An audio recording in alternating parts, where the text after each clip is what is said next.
Julio Liekens, abuelo paterno de don Enrique Liekens Cerqueda, nació en París, Francia, el 15 de abril de 1821. Llegó a la villa de Tehuantepec, Oaxaca, el 15 de abril de 1850. Médico de profesión, fue hacendado en el estado de Oaxaca, considerado entre los más poderosos. Se casó con Micaela Arias y Bejarano el 28 de febrero de 1851 en Tehuantepec. De ese matrimonio nacieron 14 hijos, entre ellos Carlos Esteban Prisciliano, el 26 de marzo de 1861 en la ciudad de Tuxtla Gutiérrez, Chiapas, quien se casó con Rosaura Reyes Vera Cerqueda, hija de Cecilio Reyes Vera y de Francisca Cerqueda, más conocida como Nachi Cabeta, originaria de Cuchitán de Zaragoza, Oaxaca. De ese matrimonio nació Enrique Saúl, el 4 de julio de 1882. Enrique Saúl estudió sus primeras letras en su ciudad natal. Estudió Juchitán la primaria, después se traslada a la capital, a Oaxaca, para realizar su estudio secundaria. Después de ahí se pasa a la Ciudad de México, donde estudió todo lo que es estudios de nivel medio superior en la Escuela Nacional de Preparatoria. De 1910 a 1914 estudia la carrera consular en la Escuela Superior de Comercio y Administración.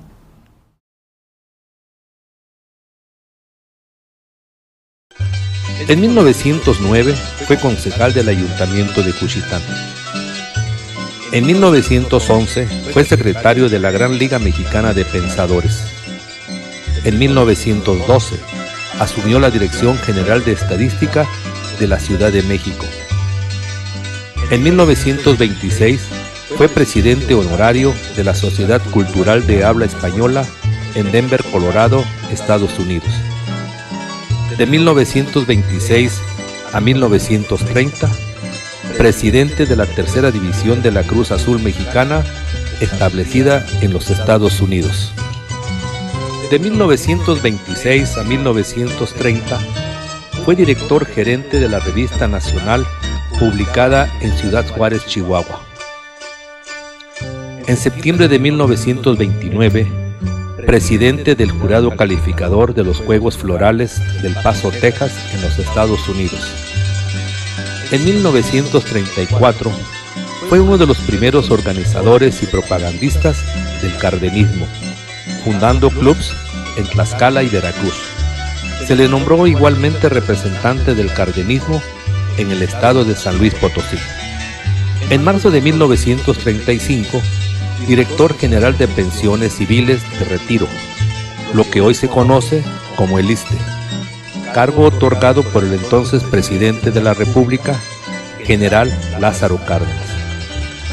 Representante del Distrito Sur de la Baja California en la capital ante el Comité de la Lucha Antialcohólica, así también consejero de la Liga Nacional de Agricultura. Él se casó con Rafaela Gagiola Yepes de Álamos, Sonora, y tuvieron 4 hijos, de nombres Ofelia Yolanda, que nació en Roma, Enrique Rubén, que nació en Viena, luego César Lohengrin, que nació en Texas, y la última fue Elsa Edelweiss, que nació en la ciudad de Oaxaca. Parece que en los inicios de la revolución por ahí empezó a andar de amigo del general Obregón, etcétera, y entonces ya se metió a la milicia. En 1914 ingresa al ejército constitucionalista y por sus cualidades intelectuales es nombrado delegado de la Confederación Revolucionaria de México en Occidente. Es promotor y sargento primero del Batallón de Voluntarios de la Escuela de Comercio para abatir la deslealtad de Pascual Orozco. Acompañó al presidente Madero en su célebre marcha del Castillo de Chapultepec al Palacio Nacional.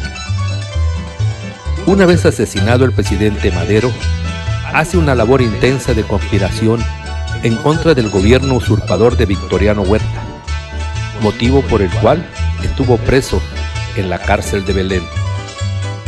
Estuvo también en Teoloyucan, en el Estado de México, el 13 de agosto de 1914, donde se firmaron los tratados para la disolución del Ejército Federal. En ese mismo año, 1914, acompañó al primer jefe del Ejército Constitucionalista, general Venustiano Carranza, en su salida de la Ciudad de México al puerto de Veracruz.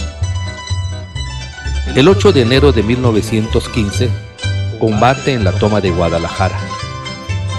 El 30 de enero de ese mismo año, participa en el albazo de Julián Medina y Balbuena, en Guadalajara, Jalisco. En ese mismo mes de enero de 1915, fue nombrado miembro del Estado Mayor de la División de Occidente, cuyo jefe era el jefe Manuel M. Diegues, alcanzando el grado de capitán segundo. Es nombrado posteriormente jefe de la Comisión de Reclutamiento en el Istmo y Chiapas. Participa en el salvamento de trenes y valores de Irapuato y se enfrenta en un tiroteo con gentes de Rodolfo Fierro. Uno de los carros traía la cantidad de 5 millones de pesos. En diciembre de 1915 fue nombrado miembro del Estado Mayor del Cuerpo del Ejército del Noroeste, cuyo jefe era el general Álvaro Obregón. Alcanza el grado de capitán primero. En enero de 1916 fue nombrado miembro del Estado Mayor de las Columnas del Yaqui, cuyo jefe era el general Francisco R. Serrano. Habiendo miembros de mayor jerarquía, cubre la jefatura en el cuartel general con un total de 16,000 hombres. Acompaña al general Obregón al estado de Querétaro 12 veces, al acuerdo con el primer jefe Carranza y sus visitas al recinto del Congreso Constituyente. En el año de 1917 alcanza el grado de mayor y en 1920 fue ascendido al grado de teniente coronel. Lo enviaron como cónsul primero a Estados Unidos, a San Francisco. Y después lo trasladaron a Europa y estuvo como embajador en Austria, en Italia. Y ahí fue donde estuvo viviendo varios años. Ahí nacieron 2 de sus hijos. Luego regresó a Estados Unidos, nació el tercer hijo. Luego se fue a Sudamérica, a Centroamérica, pasando por Oaxaca, donde nació su cuarta hija. Durante su estancia en Roma, Italia, estudia canto y fue invitado a cantar como tenor en el Teatro de la Scala de Milán, invitación que declina por falta de tiempo. Bueno, una anécdota fue que en una ocasión en Italia fueron a unas grutas y bajando a las grutas, él se puso a cantar ópera y empezó así toda la gente y todo empezó así como a vibrar de la voz que él tenía como gran tenor. Con el mismo nombramiento se dirige a varios países como Viena, Austria, Turquía, Rumanía, Checoslovaquia y otros países de Europa. El 1 de mayo de 1930 fue nombrado ministro plenipotenciario de México ante el gobierno de Honduras. El 13 de febrero de 1931 fue nombrado enviado extraordinario y ministro plenipotenciario en misión especial para asistir a la toma de posesión del ingeniero Araujo como presidente de la República de El Salvador. Pues 2 obras que yo creo que todos los primos tenemos y conservamos es unos poemas que él escribió en un libro que se llama Muduvina, y otra obra que tengo conocimiento es Los zapotecas no son zapotecas sino sáes, pero hizo estudios sobre la lengua zapoteca y escribió mucho sobre eso y sobre piezas prehispánicas, etcétera. Le gustaba mucho todo eso. Él también era poeta, cantaba ópera. Bueno, ahorita nada más contamos como con 3 o 4 libros. Tenía muchísimos, pero desgraciadamente en cierto momento supuestamente se donaron para Juchitán, pero la persona que vino por todo eso creo que no fue el cometido realmente ese. pero creo que no fue tal, pero ya nos quedamos casi sin nada. También fue nombrado vicepresidente de la Academia Zapoteca, encargada de formar una garantía para dicha lengua. Empezó a escribir una gramática español zapoteco, así como un diccionario español zapoteco, que describe los sonidos extranjeros, italiano, francés, alemán, como el propio español, para representar los sonidos del zapoteco. Desgraciadamente, por su edad, ya no pudo terminar dichos trabajos. Sí, hablaba zapoteco y hablaba inglés, francés, alemán e italiano. Fue doctor honoris causa de la Academia CENIT de Costa Rica, colaborador de los periódicos El Demócrata, El Nacional, El Excelsior, La Voz del Istmo, Revista Nacional, El Legionario, entre otros. Fue corresponsal de guerra de La Vanguardia, que editaba el Dr. Atl en Orizaba, Veracruz.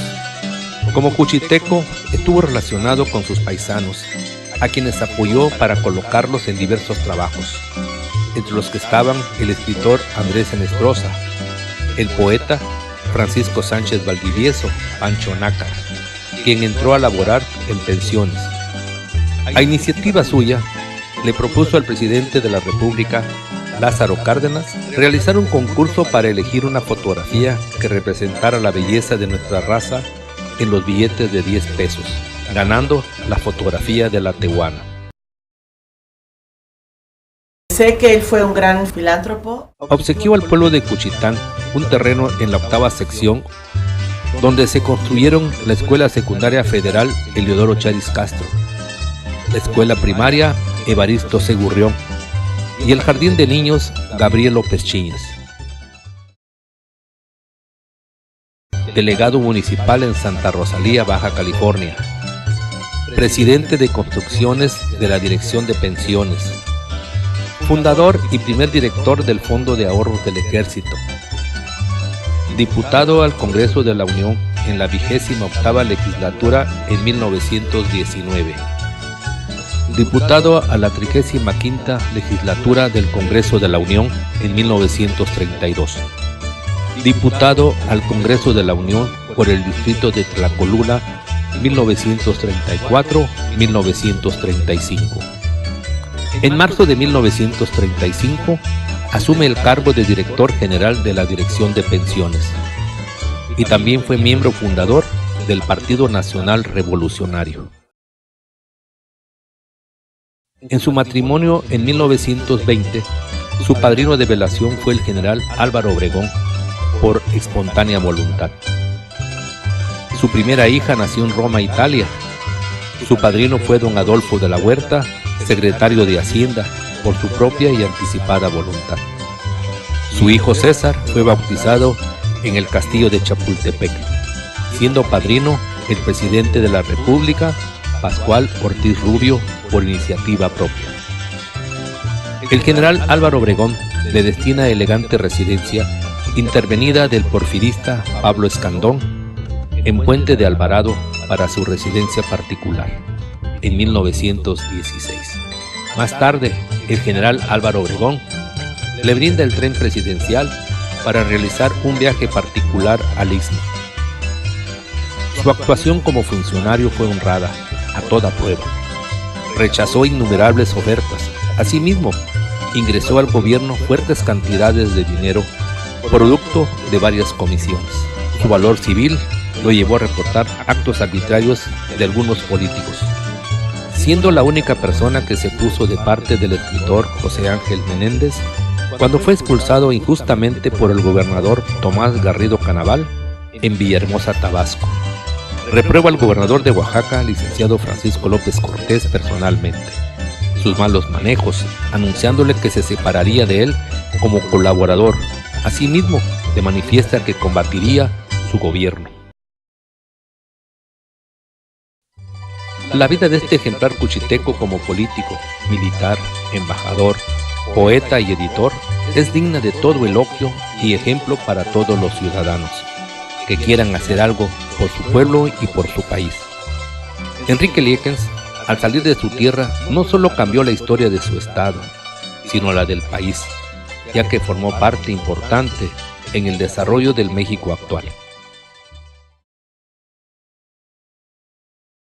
Pues sí, es muy importante y muy bonito el saber la historia, las raíces de nuestros ancestros, de nuestra gente querida, de nuestros abuelos, porque hoy en día ya a los niños, a los jóvenes ya no les importa, no le dan la importancia que tiene, y realmente la cultura es de lo que vivimos y es lo que nos mantiene vivos y presentes en todo, en la historia de cada país y más de nuestro país, que es un país tan rico y es un orgullo para nosotros y debe seguirlo siendo para todos, y los jóvenes y niños deben de ir pasando esto a sus descendientes. Entonces es muy importante que estén pendientes y estudiando y tratando de enterarse de todo de nuestros ancestros.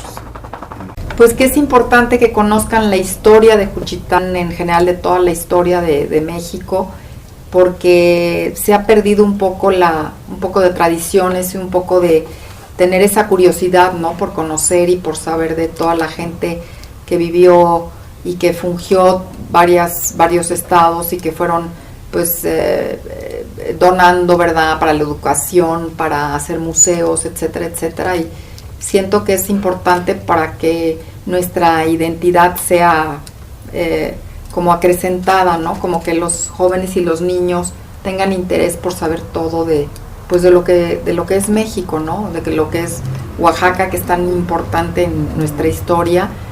Y a mí se me hace increíble porque pues él donó mucho para Juchitán y quería muchísimo a Juchitán, y se me hace que un reconocimiento así para él le ha de alegrar el alma, ¿verdad?, desde donde esté. Ha de estar contentísimo.